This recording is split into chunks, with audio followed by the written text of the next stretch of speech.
Alors bienvenue à toi si tu es travailleur autonome et que tu aimerais recourir à nos services. Rends-toi sur le site internet lapointeconsultant.com. Sous nos services, va sur impôts des particuliers. Alors la première étape pour toi en tant que travailleur autonome, c'est vraiment de venir en dessous de travailleur autonome. Et là, tu vas avoir un bouton qui s'appelle travailleur autonome Excel. Clique là-dessus et tu vas avoir un fichier Excel qui va se télécharger. Alors ce fichier Excel, c'est un fichier Excel qui est fait en format de formulaire à remplir par toi. Donc très important, si tu es travailleur autonome, pour l'instant on n'offre pas le service de tenue de livre pour nos travailleurs autonomes, donc il faut absolument que tu prennes en charge par toi-même de la compilation de tes revenus et de tes dépenses à travers ce gabarit. Donc peu importe si tu as déjà sur le côté soit un QuickBooks ou encore si tu as un fichier Excel que tu utilises, ça va être seulement beaucoup plus rapide pour toi de rentrer les informations que nous, on va avoir besoin pour produire ta déclaration d'impôt.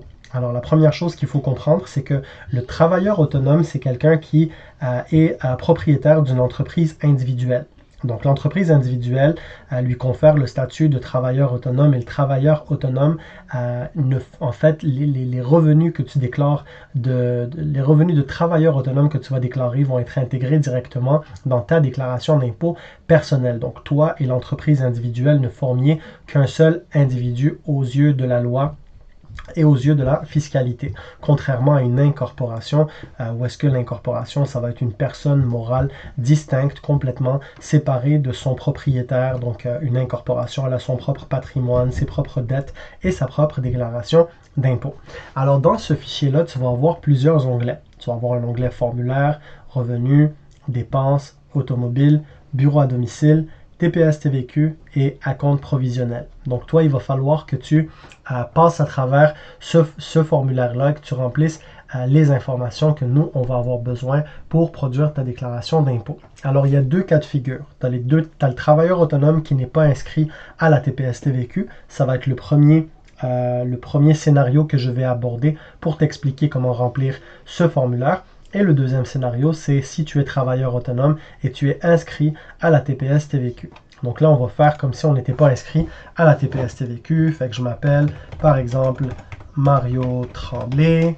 Nom de l'entreprise, ça peut être soit Mario Tremblay, ça peut être autre chose. Je ne sais pas, par exemple, Mario Tremblay est consultant. Son entreprise s'appelle Consultant ABC, pardon. Secteur d'activité, donc Mario, pour les fins d'exemple, est consultant en marketing. Et là, êtes-vous inscrit à la TPS TVQ? La réponse est non. Voulez-vous qu'on produise la déclaration de TPS TVQ pour nous? Pour vous, la réponse est non. Et là, on va sauter tout de suite à la section des revenus. Alors, quand tu es travailleur autonome et que ton client, c'est une entreprise incorporée, au Québec, cette entreprise, normalement, va produire pour toi annuellement un T4A sur lequel elle va indiquer soit à la case 48, 28 ou 20 quels sont les revenus que tu as gagnés avec cette entreprise. Donc, tu vas ramasser toutes tes feuillets T4A, tu vas pouvoir les déposer sur notre portail client.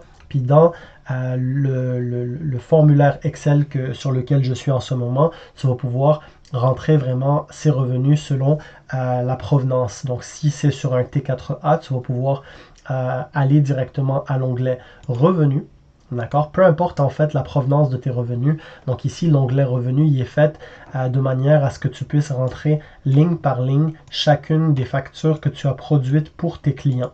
Quand tu n'es pas inscrit à la TPS TVQ, tu n'es pas obligé de venir remplir ligne par ligne. Si tu avais déjà sur le côté comme un QuickBooks ou bien un autre logiciel de facturation ou bien un fichier Excel, tu peux simplement faire une seule ligne. Là, tu vas l'appeler par exemple 31 décembre 2024.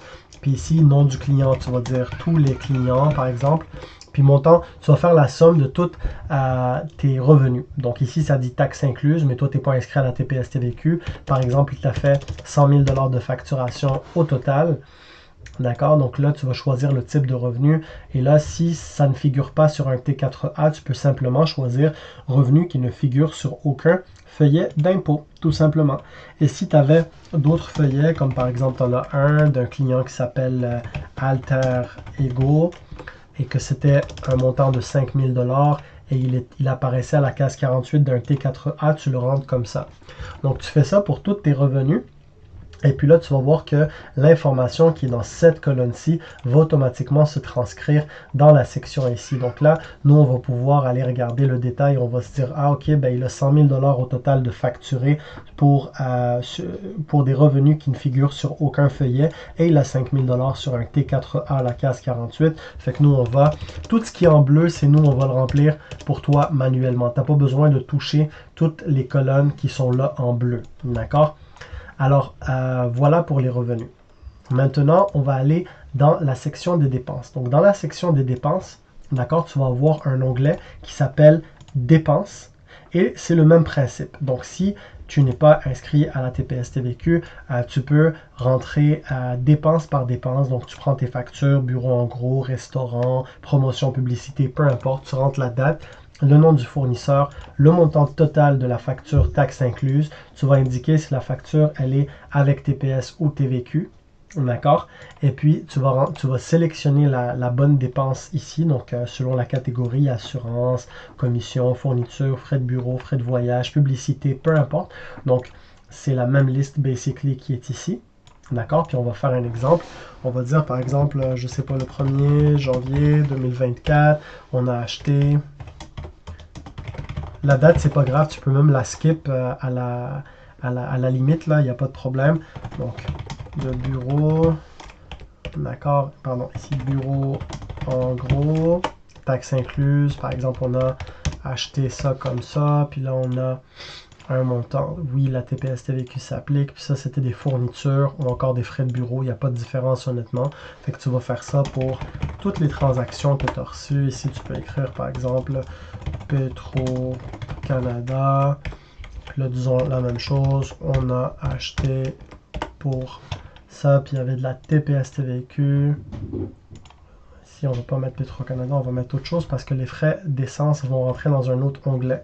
Donc, c'est un bon exemple. Fait que dans le fond, tu peux dire ici Canva, qui est un logiciel de infographie et production d'affiches, pamphlets, logos, etc.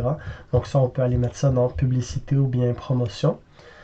Et tu vas faire ça pour toutes les dépenses que tu as en main.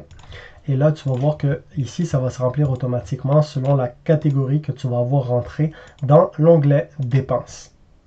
D'accord? Maintenant, la prochaine catégorie particulière de dépenses, c'est les dépenses automobiles. Alors toi, en tant que travailleur autonome, si tu loues un véhicule, tu as le droit de venir déduire toutes les dépenses de location. En fait, tu vas avoir ici un petit peu les dépenses, donc les frais de carburant, les frais d'entretien, de réparation, prime d'assurance, droit d'immatriculation et permis, frais de location. Si c'est une voiture qui est achetée, tu as le droit de réclamer les intérêts payés sur le prêt auto. Donc si c'est un contrat de financement acquisition, tu payes de l'intérêt sur chaque mensualité. Tu peux voir sur le relevé normalement du mois de décembre le montant total des intérêts payés pendant l'année et les frais de stationnement. Donc là, on est vraiment dans la section dépenses automobiles. Donc en fait, il va falloir que tu remplisses le nombre de kilomètres parcourus total pour l'année. Bon, ici, ça dit 2021, mais on comprend, on parle de l'année de référence pour laquelle on est en train de produire la déclaration d'impôt. Dans cet exemple-ci, c'est l'année 2024. Donc, on peut dire, par exemple, j'ai parcouru au total pendant l'année 10 000 km et sur les 10 000 km, selon mon registre des déplacements automobiles, j'ai parcouru 5 000 km pour fin d'affaires. Donc, pour aller visiter des clients, aller à des séminaires, des conférences, participer à une formation, etc. Donc, le pourcentage d'utilisation du véhicule pour affaires dans cet exemple-ci est de 50%. Donc, j'ai fait référence à ce qu'on appelle le registre des déplacements automobiles. Alors, ce que je te recommande, si tu veux en savoir plus, écris registre des déplacements automobiles, Revenu Québec, si tu veux en savoir plus. D'accord? Mais le registre des déplacements automobiles est exigé en cas d'accord d'audit. Donc, Revenu Québec, il va te dire, Revenu Québec, Revenu Canada, ils vont te dire, écoute-moi, tu nous dis que tu as parcouru 5000 km pour fin d'affaires, parfait, sors-nous ton registre. Donc, ça peut être un fichier Excel, ça peut être une application quelconque, sur QuickBooks ou peu importe, que tu vas utiliser et dans laquelle tu vas vraiment documenter tous tes déplacements. Ça veut dire l'adresse A, l'adresse de départ, l'adresse d'arrivée, le nombre de kilomètres et la nature du déplacement. Donc, j'ai été visiter Jérémy de telle compagnie. Donc, tu dois faire ça et c'est en vertu de ce registre que tu vas être capable vraiment de déterminer ici le pourcentage d'utilisation du véhicule pour fin d'affaires. Maintenant, si tu n'as pas ça, tu peux y aller avec un estimé, mais encore une fois, en cas d'audit, le registre peut être exigé. Il faut faire attention. Donc là, dans cette section-ci, tu dois vraiment rentrer ici l'information sur le nombre total de kilomètres parcourus, le nombre de kilomètres parcourus pour fin d'affaires, la marque et le modèle de véhicule. On peut dire, j'ai une Honda Civic 2015. La voiture, on peut dire, c'est une voiture qui est achetée. Ou encore, c'est une voiture qui est louée. D'accord? Puis là, la section ici, si c'est une voiture achetée, tu mets le prix d'achat avant taxe, par exemple 10 000 $, la date d'achat, le 20 décembre 2017. Si tu ne l'as pas, tu peux mettre une approximation ou juste l'année. Même principe si c'est une voiture louée, donc tu mets le prix de détail suggéré du fabricant avant taxe, le début du contrat de location, la fin du contrat de location. Et là, la section ici des dépenses totales annuelles par catégorie, c'est le même principe. Tu ne touches pas à la section en bleu, tu vas aller dans l'onglet automobile et le même principe, on va dire par exemple le 23 janvier 2024, là je rentre mon Petro-Canada, là je vais dire j'ai acheté de l'essence pour 114 975. Oui, ça inclut la TPS-TVQ et là, je choisis dans la catégorie de dépenses que je retrouve dans l'onglet ici. D'accord? Donc, ceux-là, on va les retrouver ici. Donc, frais de carburant, frais d'entretien-réparation, prime d'assurance, droit d'immatriculation, frais de location si c'est une location, les intérêts payés sur le prix auto si c'est un financement acquisition et le stationnement. Donc, ici, je peux dire c'était des frais de carburant. Je vais donner une autre transaction. On va dire ici, j'ai été au garage ABC pour un autre montant de 114 978. Oui, il y avait de la taxe, puis on va mettre ça dans entretien et réparation. Quand on revient sur le formulaire ici, d'accord, donc on se rappelle qu'il y avait 50% dans notre exemple d'utilisation du véhicule pour fin d'affaires. Donc ici, la section bleue, c'est nous qui allons la remplir en faisant vraiment le 50% multiplié par la dépense totale. Donc ça donne 57,49 qu'on va pouvoir réclamer. Donc ça, le calcul, nous, on le fait pour toi automatiquement dans la section ici en bleu. D'accord? À ne pas toucher. Maintenant, une autre particularité, c'est ce qu'on appelle les dépenses bureau à domicile. Donc, si toi, tu utilises un espace chez toi, que tu sois locataire ou propriétaire, un espace que tu vas occuper pour répondre à tes clients, envoyer des courriels, répondre à des appels, entreposer peut-être de la marchandise, etc., tu as le droit de réclamer dans ta déclaration d'impôt ce qu'on appelle des frais de bureau à domicile. Donc, toi, à cet effet, on a un onglet qui s'appelle Bureau à domicile. Et puis, la première chose à faire, c'est vraiment de rentrer le pourcentage du bureau à domicile. Si tu es locataire, tu habites par exemple un 4,5 et qu'une chambre dans l'appartement est occupée pour fin d'affaires, donc là, tu peux estimer par exemple à 20 ou 25% le pourcentage du bureau à domicile. Et là, le téléphone, lui aussi, va avoir son propre pourcentage. Là, je ne parle pas du téléphone cellulaire. Le téléphone cellulaire, lui, il rentre vraiment ici, dans la section dépenses. D'accord? Là, je parle vraiment d'un téléphone, c'est un téléphone, une ligne fixe. Donc, une ligne fixe, par exemple, j'en ai pas. Fait que je vais juste rien rentrer. Si j'en ai, ben, je vais mettre le pourcentage que j'estime d'utilisation pour fin d'affaires. Si j'utilise, par exemple, un appel sur deux, c'est un appel qui concerne ma business, je vais mettre 50%. Même principe pour l'Internet résidentiel. Je peux dire, par exemple, la moitié du temps, ben, c'est vraiment pour ma business que j'utilise l'Internet. L'important, c'est que le pourcentage soit raisonnable. Voilà. Ensuite, pour la section ici, même principe, tout ce qui est colonne en blanc va se remplir au fur et à mesure que tu vas remplir cet onglet-là. Puis tout ce qui est en bleu, ça c'est nous qui allons faire les calculs en fonction des pourcentages que tu vas rentrer. Donc dans bureau à domicile, ici, bon, encore une fois, on comprend que 2021, ici dans notre exemple, c'est vraiment 2024. D'accord? Donc, tu n'as pas besoin de le changer. Il n'y a pas de souci. Et là, toi, tu vas vouloir rentrer vraiment les informations que tu as en main. Donc, si par exemple, tu es locataire ou peu importe, propriétaire, ton électricité te coûte 100 $ par mois. Donc là, tu vas rentrer ton 100 $ par mois. ici, d'accord? Donc, avant, inscrivez les totaux taxes incluses, donc avec la TPS TVQ. Assurance habitation, par exemple, je paye 50 $ par mois. L'entretien réparation, disons, j'ai eu au mois de mars un dégât dans la pièce que je consacre à mon bureau à domicile, puis ça m'a coûté 500 $. Donc, quand c'est moins de 1000 $, tu peux directement rentrer le montant ici. Et ensuite, les frais de loyer. Donc, tu vas pouvoir ici, par exemple, si tu es locataire, tu dis, moi, je paye 1200 par mois. Ben, 1200, ben, il faut que le bail soit à ton nom. D'accord?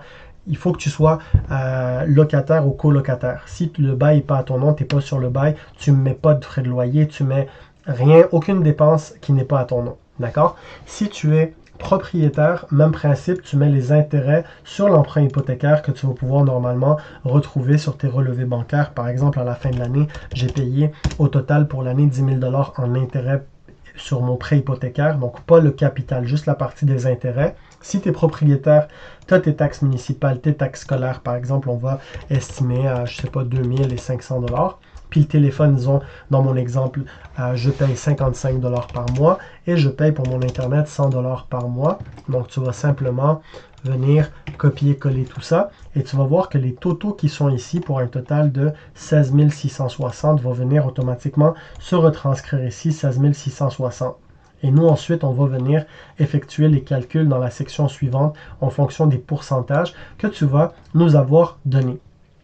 Maintenant, c'est ce qui complète un petit peu la partie si tu n'es pas inscrit à la TPS TVQ. Si tu es inscrit à la TPS TVQ, tu reviens au début du formulaire et tu vas dire simplement oui. Voulez-vous qu'on vous prépare la déclaration de TPS TVQ? Habituellement, c'est une déclaration qui est annuelle pour le travailleur autonome. Tu peux faire oui. Si c'est trimestriel, nous, on s'en occupe pas pour l'instant. On ne prend pas en charge les tenues de livres pour les travailleurs autonomes. Et ensuite, ça vous dit, êtes-vous inscrit à la méthode rapide ou détaillée? Très important pour toi de nous dire si tu es en méthode rapide ou en méthode détaillée ou normale encore. Là. Détaillé ou normal, ça veut dire la même chose.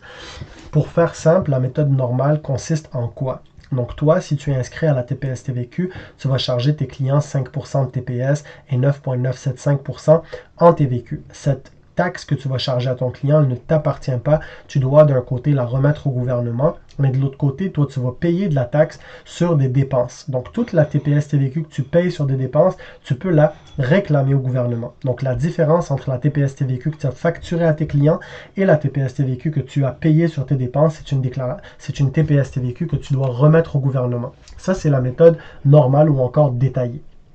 La méthode rapide, c'est simplement, toi, tu vas charger à tes clients 5% pour la TPS et 9,975% pour la TVQ, mais tu vas remettre à un taux réduit au gouvernement la TPS TVQ. Donc ça, c'est vraiment idéal pour les travailleurs autonomes qui n'ont pas beaucoup de dépenses. Maintenant, si tu ne sais pas si c'est quelle méthode utiliser, comme par exemple, tu n'es pas encore inscrit, tu peux simplement venir et écrire outils sur Google, outils estimation, méthode rapide ou normale, TPS, TVQ. Et là, tu vas avoir un outil d'estimation de Revenu Québec, d'accord, qui va te permettre, tu accèdes au service, c'est gratuit, qui va te permettre vraiment d'estimer le montant de la réduction de la TPS, TVQ.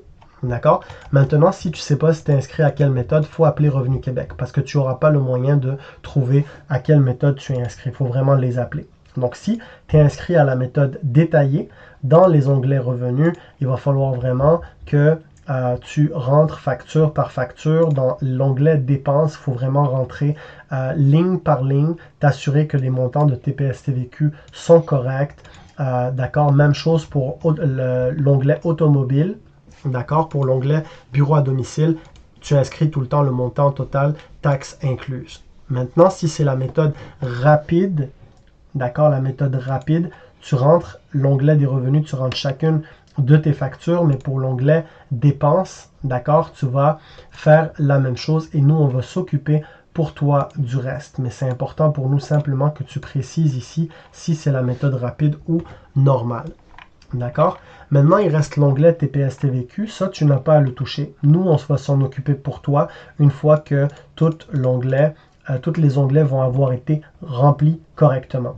Et il va te rester le l'onglet acompte provisionnel. Donc, acompte provisionnel, c'est un onglet que tu vas remplir vraiment pour si tu as payé des acomptes provisionnels en impôts pendant l'année. Donc, les acomptes provisionnels, c'est quoi? C'est de l'impôt que tu payes à l'avance. Et c'est exigé par le gouvernement quand tu atteins certains seuils de solde d'impôt à payer. Comme par exemple cette année 2024, si par exemple tu dépasses le seuil de 1800, je crois, au fédéral et 3000 au provincial d'impôt à payer, si ma mémoire est bonne, tu vas avoir des acomptes provisionnels à payer pour l'année 2025 et tu dois les payer à l'avance. Habituellement, c'est trimestriel. Comment savoir si tu as des acomptes provisionnels?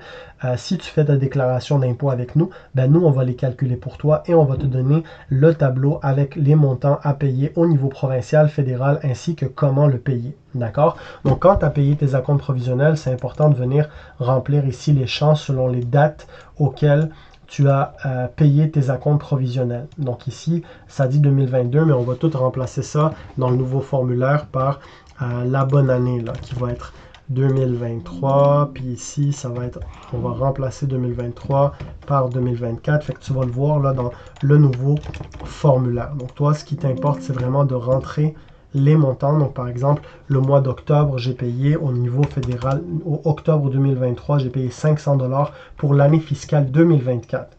Et au provincial, j'ai payé aussi 500 $. Donc c'est important ici de rentrer correctement cette section.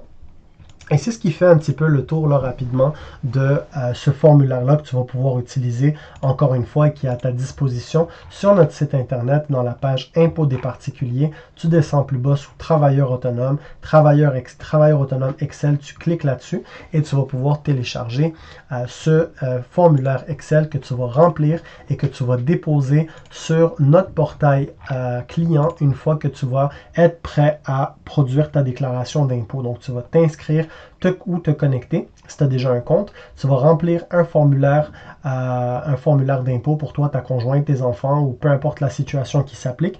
Et ensuite, tu vas téléverser tous tes feuillets fiscaux à partir soit de ton téléphone cellulaire, à partir de ton ordinateur portable ou de desktop. Et à partir de, tu vas déposer aussi le formulaire de travailleur autonome et tu vas déposer ta déclaration. Et c'est comme ça que nous, on va recevoir une notification par courriel comme quoi tu as déposé ta déclaration et on va pouvoir aller la produire. Et quand on termine de produire ta déclaration d'impôt, on va déposer sur ce portail client ta déclaration d'impôt, une lettre au client, on va t'envoyer un courriel avec les résultats. À tout moment, tu peux nous écrire à info@lapointeconsultant.com et puis on t'envoie une facture séparément, payable par carte de crédit ou par virement Interact. Et c'est un petit peu les étapes qui sont vraiment décrites sur notre page portail client. Donc sur ce, j'espère que cette capsule vidéo t'a permis un petit peu quand même de comprendre l'essentiel sur le fichier. N'hésite pas si tu as des questions et au plaisir de produire ta déclaration d'impôt. Bonne journée!